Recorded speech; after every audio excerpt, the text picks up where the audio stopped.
feel the two middle fingers. They are the dominant fingers.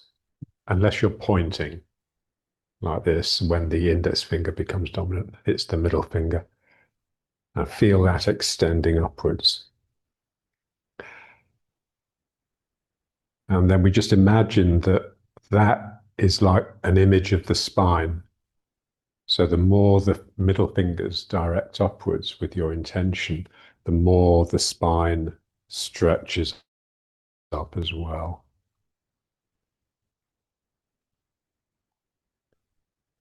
So we're just using the mind clearly and with direction, with intention to let the body become something a bit different than what it normally is. I'm just feeling this lengthening up the neck. It's like the back of the head here is extending upwards.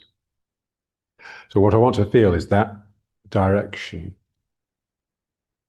also loosening the bottom of the spine. So the more sort of aloof and elegant I become, the more my tail can just get a little bit of a wriggle in it, like a bit of freedom.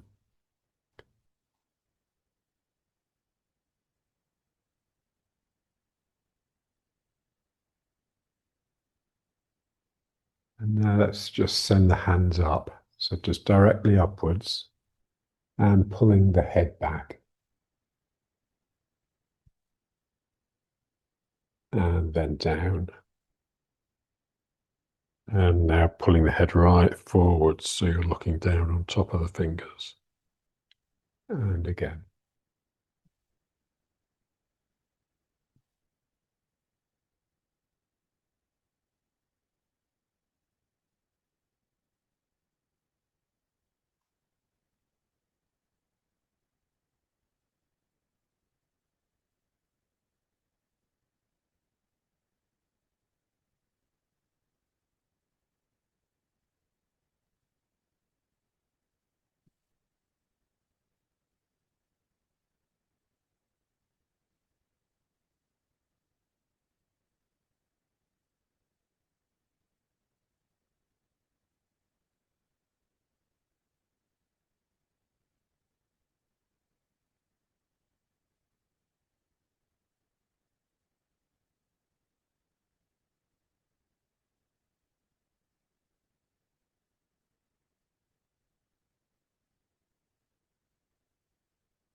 And then up and out.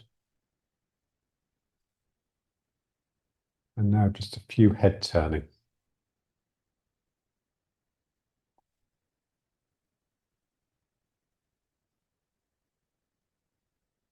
So all of these exercises just start off modestly.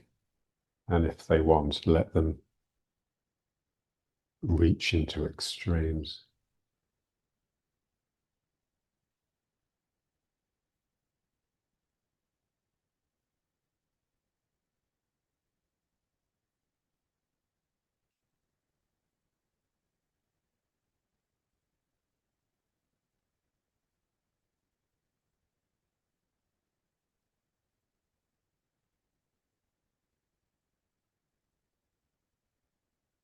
And then the hands behind, gripping the two hands, linking the fingers, straightening the arms to pull the shoulders back. Then rotating the head.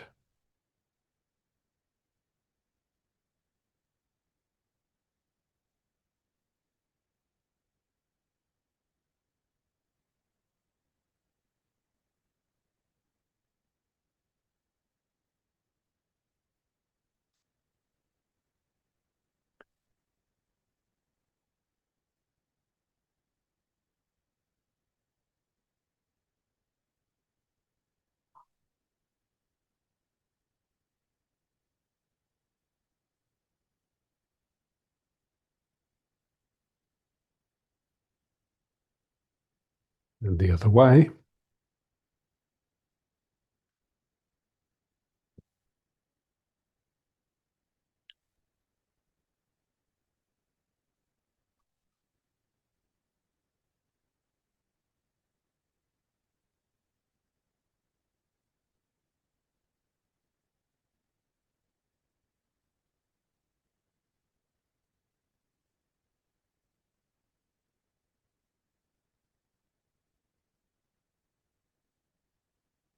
And just bring the head to a gradual halt.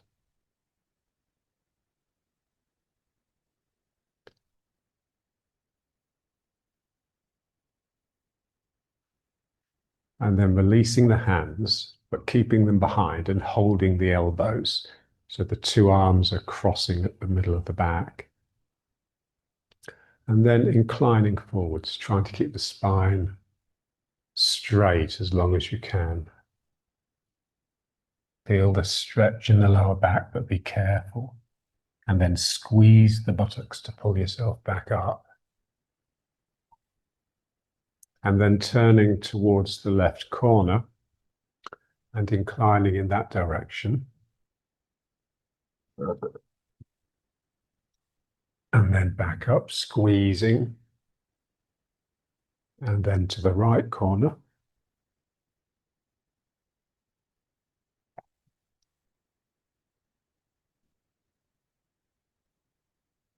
Squeeze.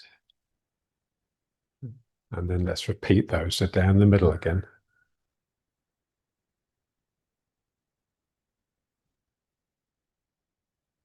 Mm. Squeeze. To the left.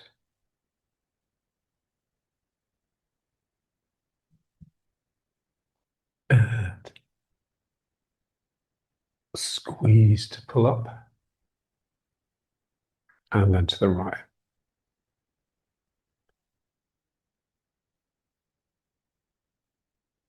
And squeeze. Good.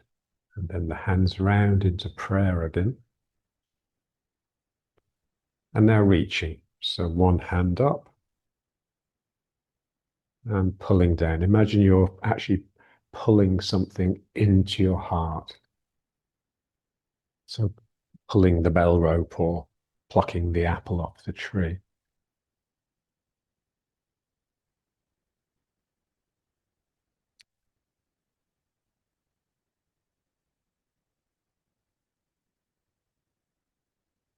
Feel the two moods associated with these two actions. There's a real bright expectation as you reach, and then almost like a greedy covetousness as you pull down.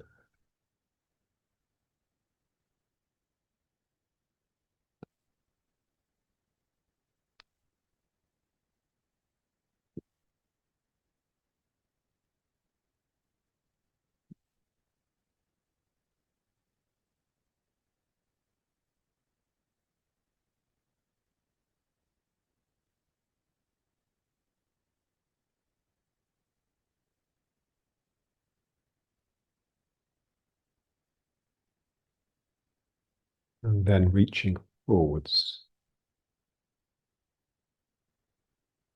feeling the stretch from the middle of the back down the arm. So you really have to turn away from the hand to get maximum extension.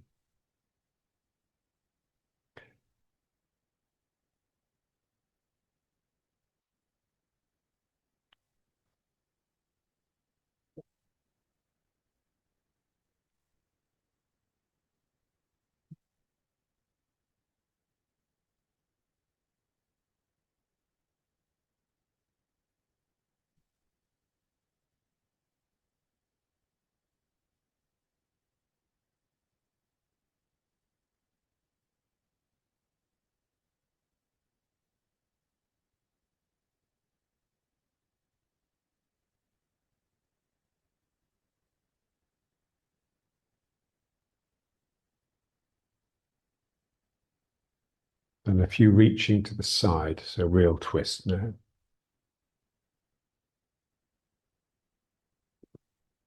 So the head is turning, trying to look right behind you.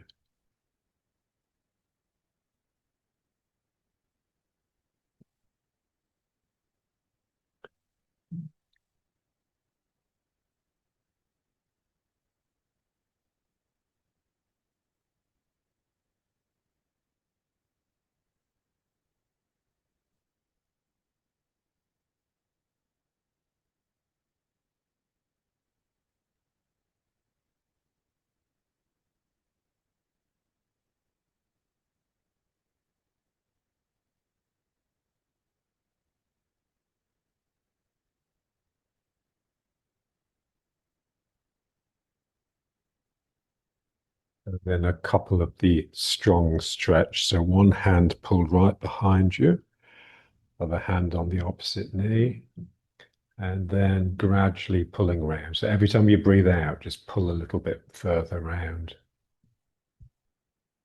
So it takes a minute or so to get to your maximum.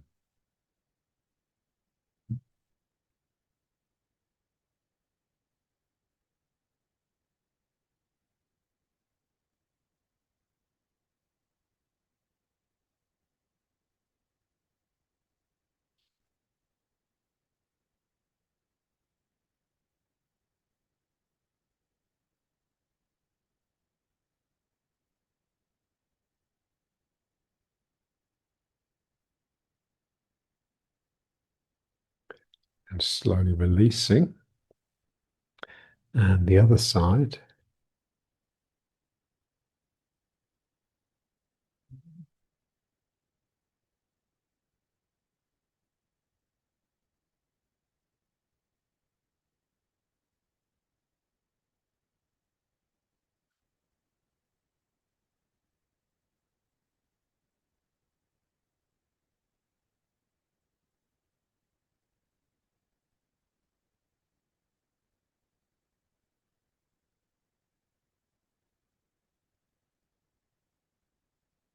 And then back around to prayer.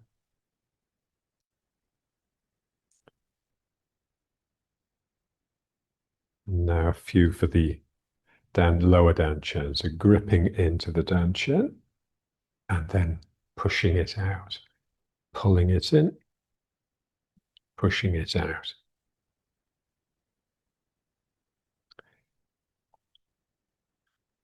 Feeling it as a ring muscle.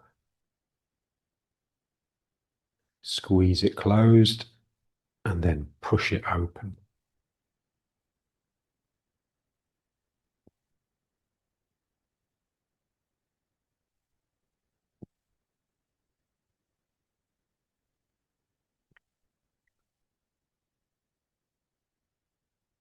And then alternating.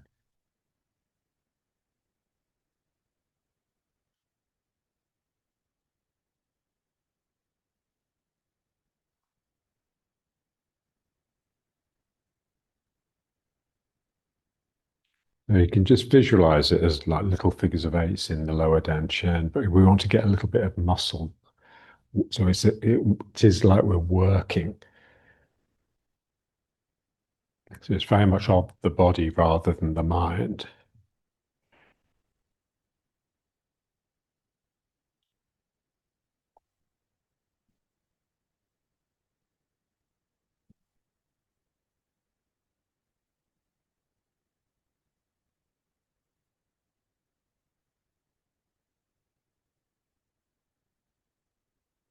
Yes, that's good.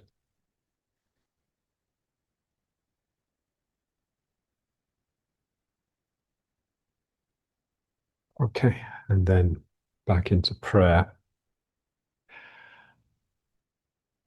And now basically the same thing for the heart, but we'll do it from hands up and out, and then one hand over. And now turning the head and twisting the arms. And so getting the shoulders turning as well as the head. And just feeling that action getting into the heart, into the chest.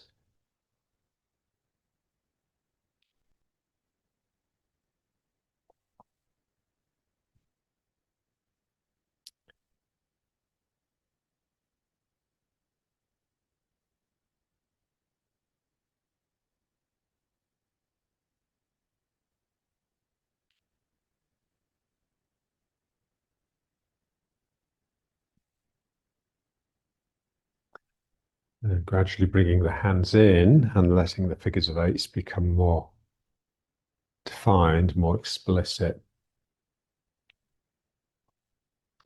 Trying to get as much action in the shoulders as possible, but visualizing that this figure of eight is filling the whole torso. It's going up as high as your throat and down as low as your perineum.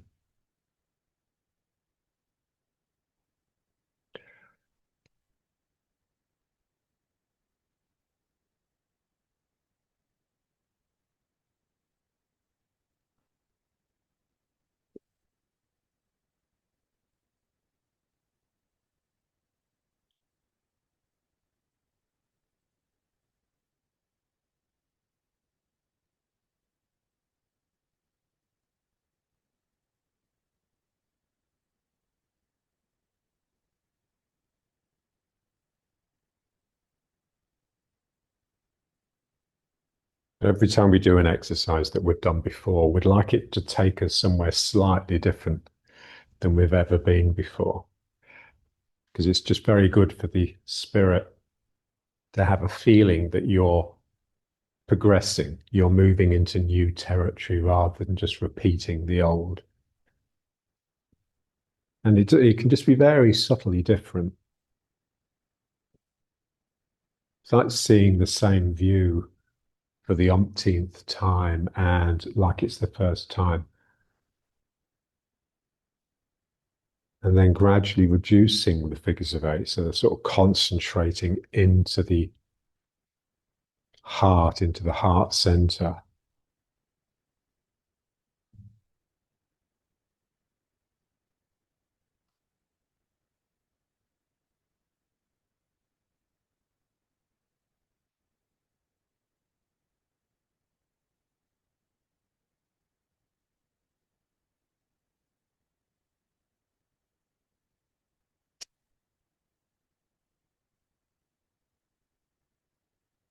And then just bring it to a halt and retrieve prayer.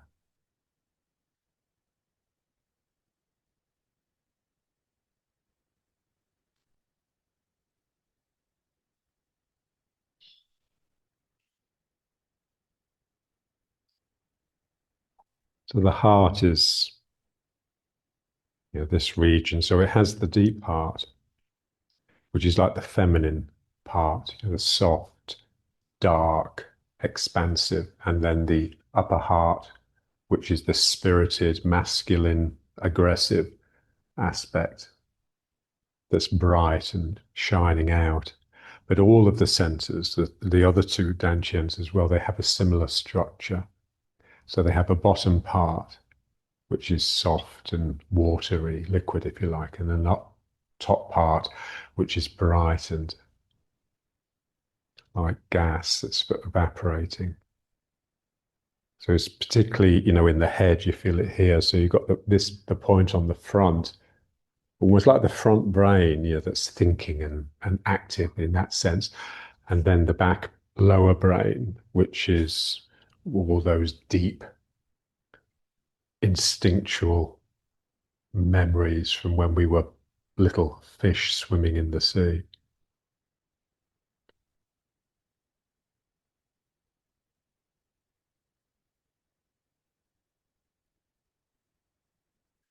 And then just bringing the attention to this center here in the head and figure of eighting again.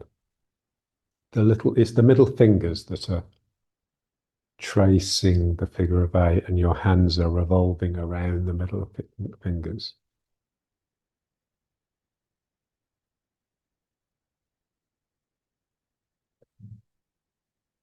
So the bottom of the figure of eight is the lower part of the center, and the top of the figure of eight is the upper part of it.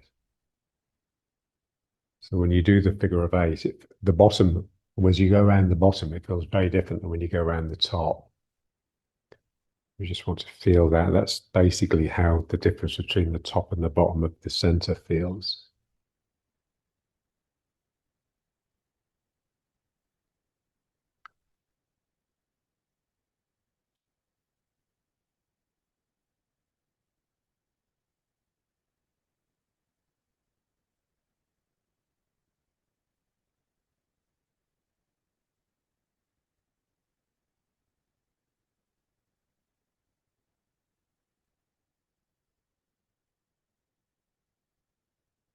And then gradually letting this one come to a halt.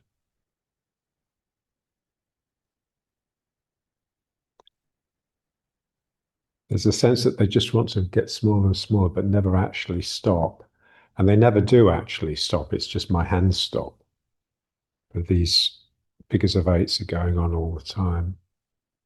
And then at some point, you just have to close it down and then bring it down into the heart, down to the dantian, and just back into meditation posture.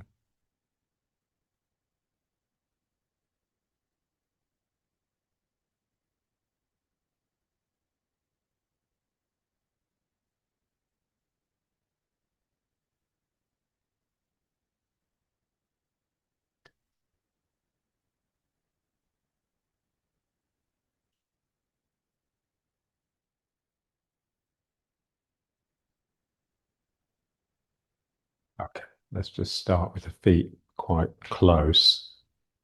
And remember, always a slight bend in the legs. So there's give in the legs. You can bend them, you can straighten them. So springy. And then just bringing the hands into prayer extravagantly.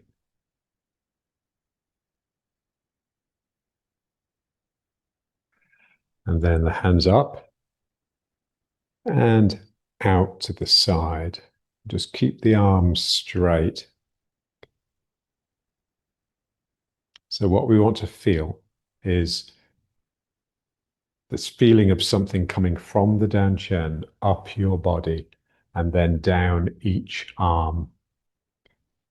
So feel the Danchen, a little bit of tightness there maybe, just so that your mind can gather there. And then just with your mind, you're just seeing that line, the flow up the torso and down the arm. It's a curve.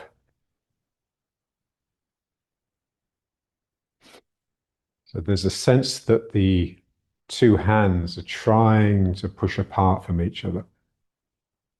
They're trying to stretch. That line, that flow of energy is trying to stretch. So you can extend one hand a little bit and then the other, because it's difficult to visualize both together. So one and then the other. One and then the other.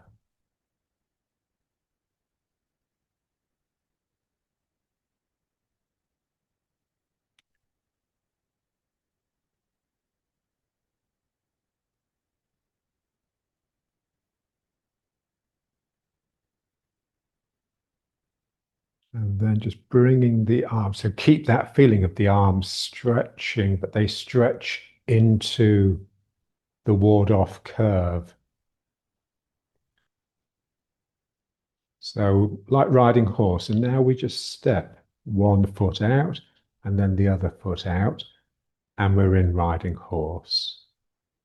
With that same feeling that there's a flow from your danchen down each arm.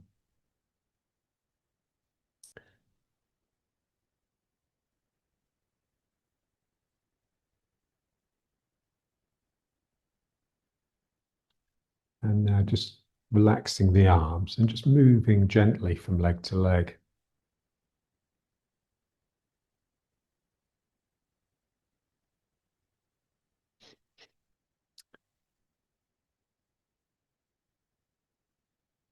So what we're trying to focus on now is the empty foot. It's the front of the foot that's active, that's doing the work. So I have to lift the heel of the empty leg and then move across into it. And now when I get more than 50%, I put the heel down and I let my weight settle in the heel, and that allows the other heel to come up. There's a sense that you've only ever really got one heel on the ground. As your weight goes into one heel, the other heel rises, and that rising heel stimulates the front of the foot to start you moving. So no sooner have you settled in one leg than the other leg is trying to pull you out of it. So I settle in the heel, and this heel comes up and pulls me across.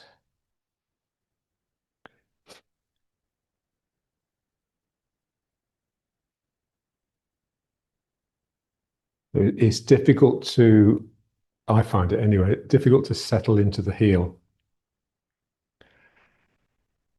But unless you do, the other heel can't really come up properly.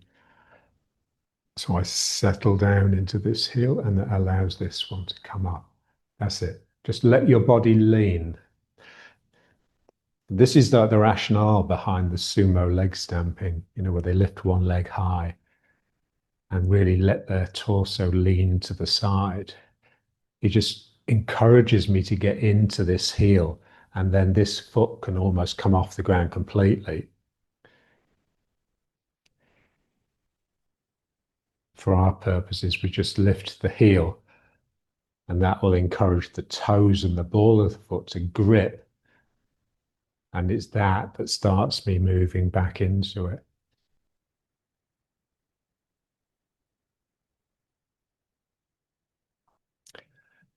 Remember, the difficulty is just relaxing into the heel. You just want to feel the difference between getting the weight in the foot and to do, or getting the weight in the leg. For that, I just really need to settle on top of the leg. But what I want to feel is that I've got all the way through the leg to the ground. I've relaxed all the way down to the ground, not just onto my leg. And for that, I really have to feel the heel. It's like I'm pouring my weight and it flows all the way down the leg into the heel and into the ground. So, ooh.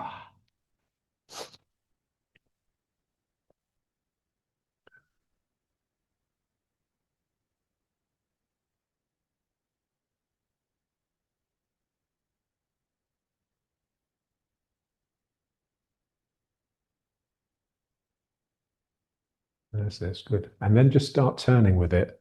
So it's exactly what we're doing, but we just feel the turn. So as you settle in the leg, you've turned towards it. So we very much want to feel that the active leg is like a tentacle that's come from your sacrum, from your sacroiliac. So you need to turn yourself away from the leg to allow that energy out. And then when you use the energy, it pulls you towards it, around towards it. So I'm just turning. As I come into my left foot, I'm turning to my left, and that allows my right side to open up from the back. And then that pulls me round to the right, allowing the left side to open up from the back. So the energy coming from your body comes from your back and then round into the front. That's the Tai Chi energy. Pulling and then sinking into the heel, which allows this side to open up and release. And then that pulls me back.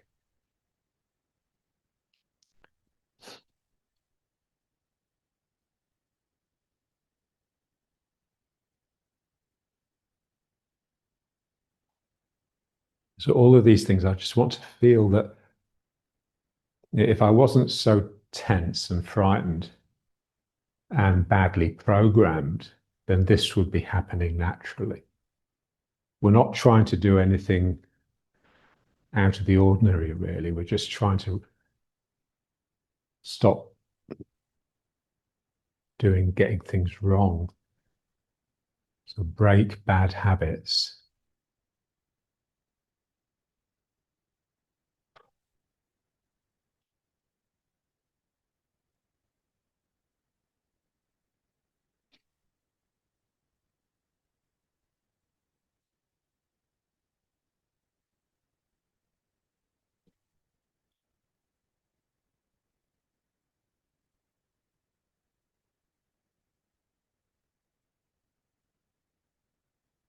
It's exactly the same, really, as that reaching exercise that we do when we're sitting down. I'm reaching with this leg, with my left leg here, and then I pull back into me. That allows me then to reach with the right leg. And in the same way, when we use the arm, we have to turn away from the arm so that it can really extend. It's the same with the leg.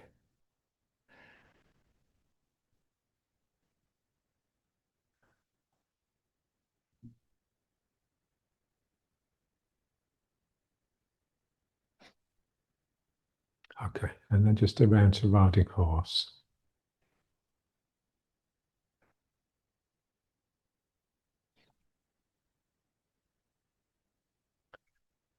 What makes it difficult is the mind.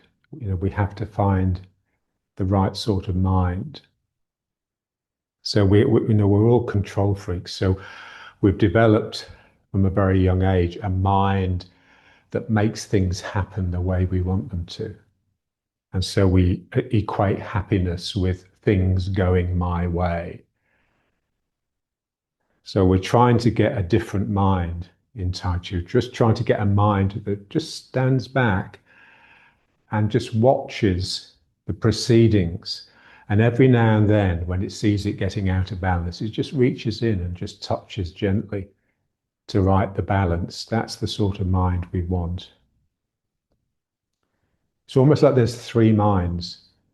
There's one mind that's with one half, one mind that's with the other half, and then the big mind that's embracing the two of them.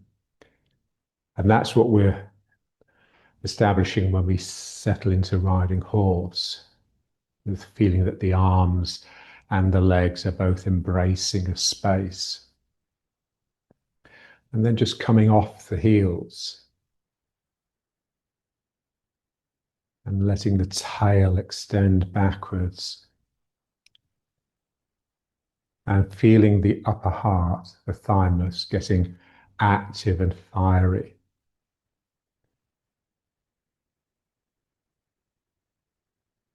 So this would be like the front energy, the energy from your front.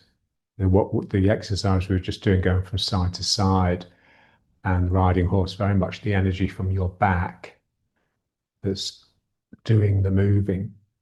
Here, I'm really just trying to get this. It's almost like you have a big jewel, a big diamond here that's actually in front of you. The jewel in the heart, what John called. And then rocking back. So one heel sinks down into the ground, and then the other heel sinks down into the ground. And I have riding horse. And now let's try the two circles. So yielding. So you've got the energy coming out of the back, coming across from the middle of the back, down the shoulder, down the arm, and then from the sacrum down the leg. And then I want to feel the return being something in me that's sucked, that's pulled in. And it's these spaces here, this space underneath the collarbone, and this space just above this strip of tendon in the groin that stays open long enough to suck their respective limbs in.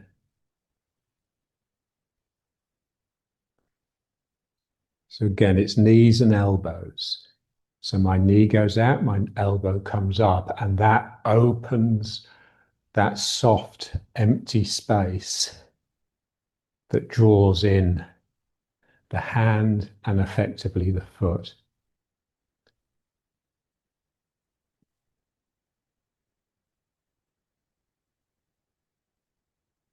And just lift the heel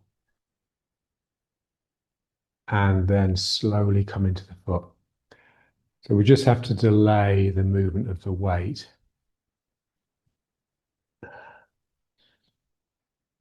So the weight doesn't move into the foot until the openness has pulled in its respective limb. Ooh.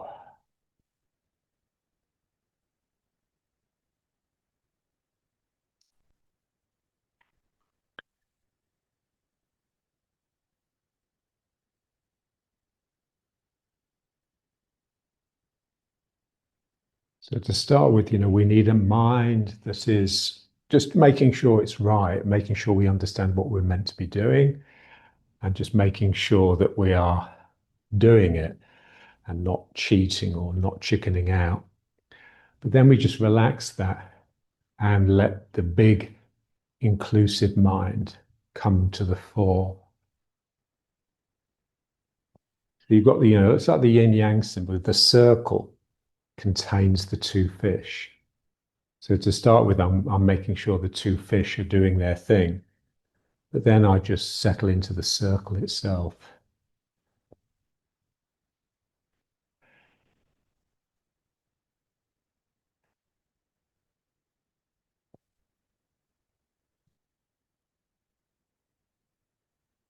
And the essence of that is just relaxation.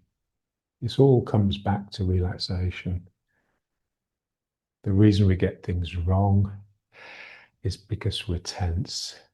The reason we're tense is because we're afraid.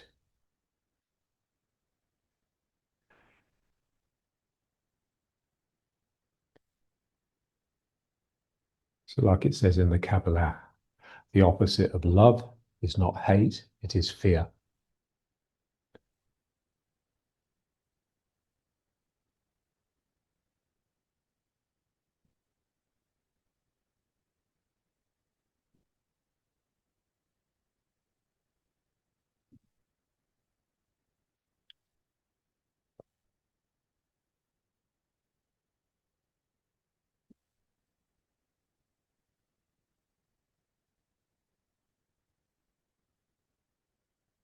And then just wind it down.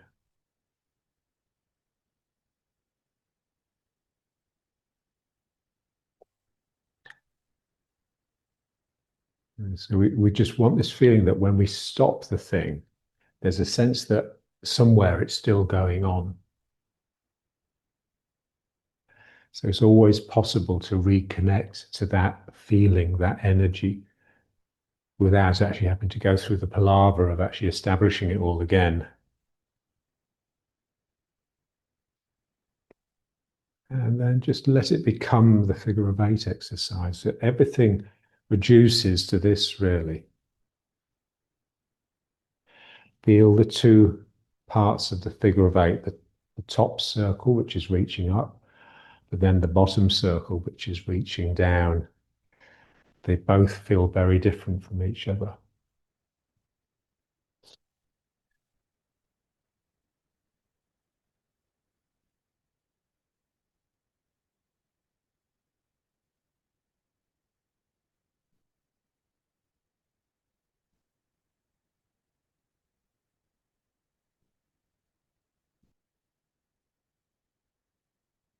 Yes, that's good. And we're just relaxing into it, that sort of soft, almost sleepy mind. So it should feel really enjoyable.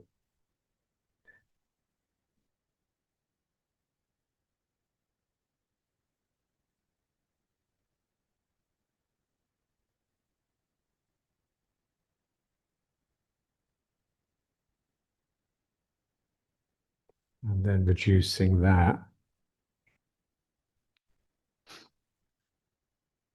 And you can just bring it into the heart, the center, down chin.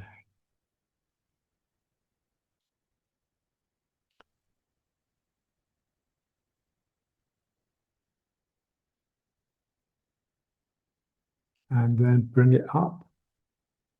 But again, don't straighten the legs. So we have to be really careful that we don't break that. It's still going on.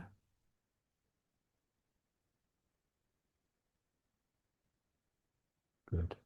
And now let's try a little bit of the knees. So just turning from side to side, feeling the breaks in the knees and the hips. So as I bring this knee up, I'm sort of leaning over the leg to put some weight in the foot, but I'm extending my tail down the other foot into its heel. So it's quite complicated.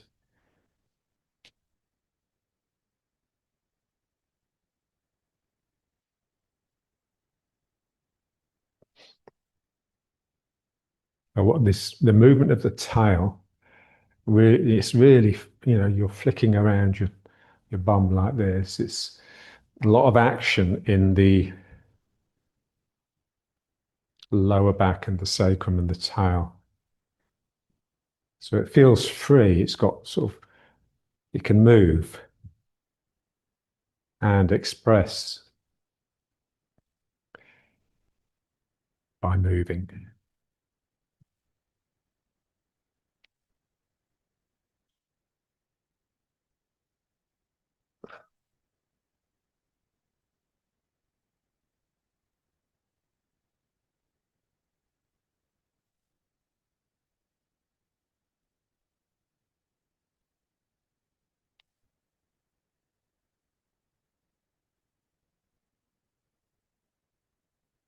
So feel as the heel goes down, it's really like you extend down into the ground.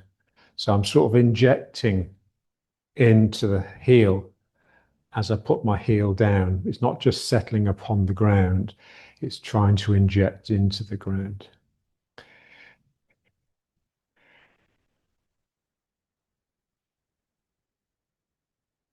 And that's very much the tail unraveling and extending down the leg.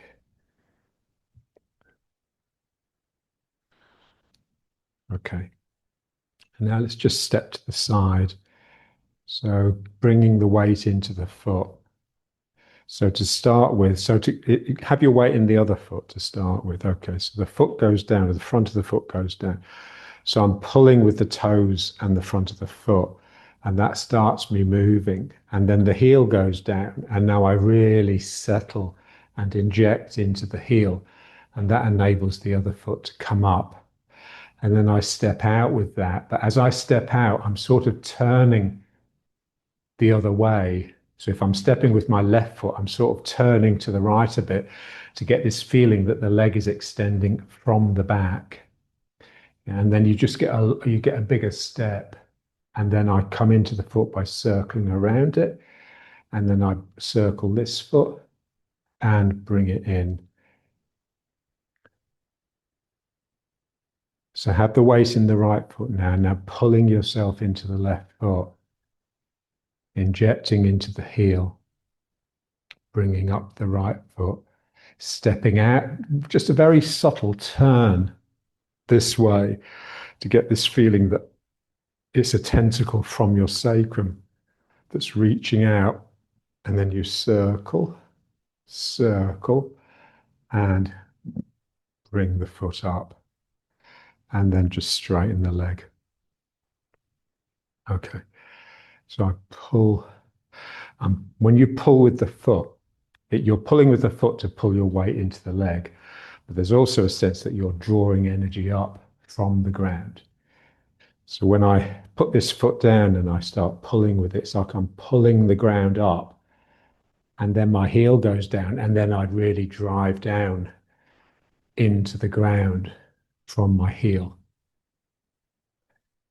And then I step out, and now I just pull with this leg. So I pull and then settle into the heel. That enables this one to release.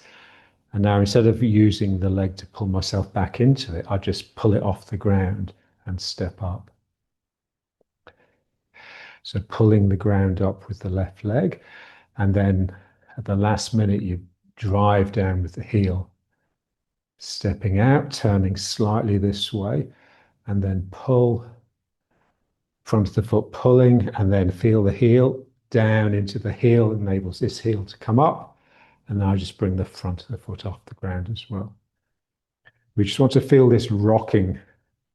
So basically, this exercise that we do with the heels off the ground, that's there all the time. So that's why it's such an important exercise. So I pull with the front of the foot, heel goes down, sink into the heel. This foot comes up.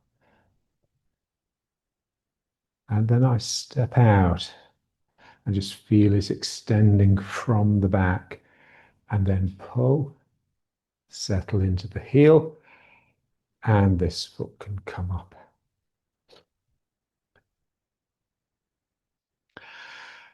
So when we're sitting down and we do that reaching exercise, and as you reach, you're sort of turning away from it so that you can get it coming from the back. And what it feels like is that the little finger is actually the dominant one. It's like my little finger is the one that's really trying to reach the highest. Yeah. It's the same with the feet here. It's the little toe. As you extend your foot out to step, it's the little toe that's trying to reach. So let's try that.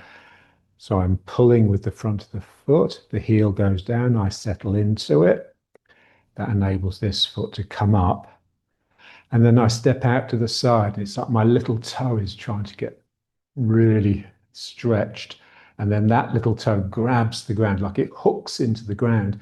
And that starts me moving into it.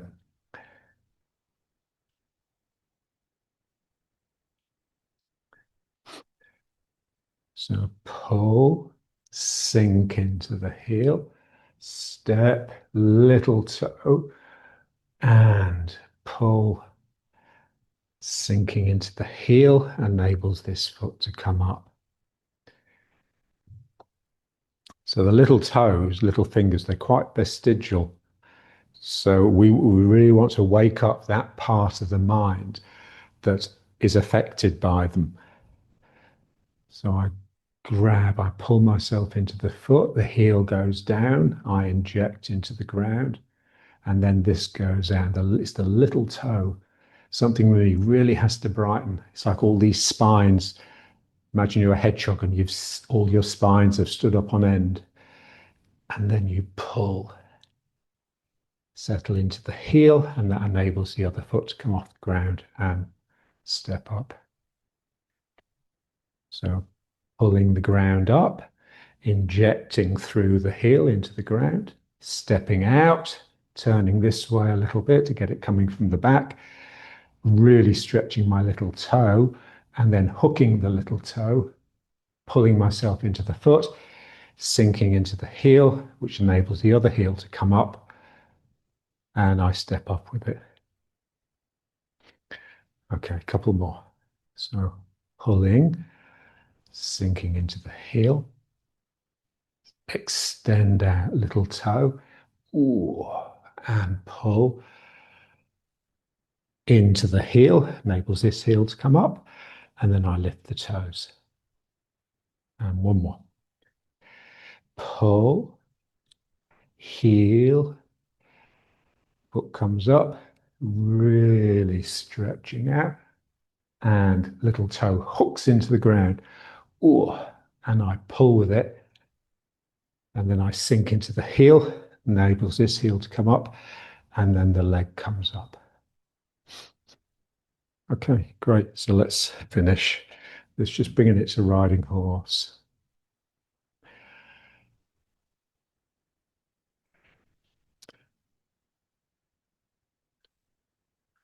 So riding horse is like the container. So I just want to feel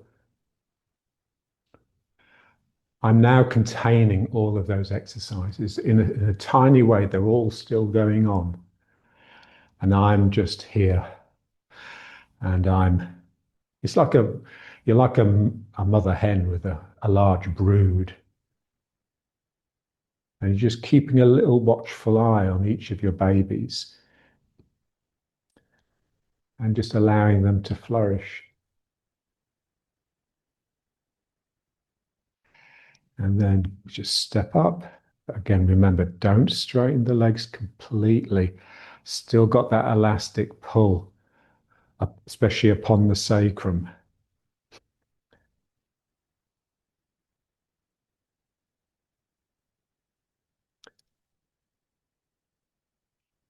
So what we'd like is this feeling that there's some aspect of the work that continues even when you leave the work and go about your daily life. So there's a sense that the work is working on you in the background all the time. So for that, that's what John would have called love. You know, remember when he said the only way to succeed at Tai Chi is to fall in love with it. So, you know, when you're in love with a person, even if you're not thinking about them or your mind isn't with them, they're always there in the background. You just can't escape them. That's the feeling of this work. It's like no matter what I do, what activity I engage in, some part of me is still with the energy, if you like.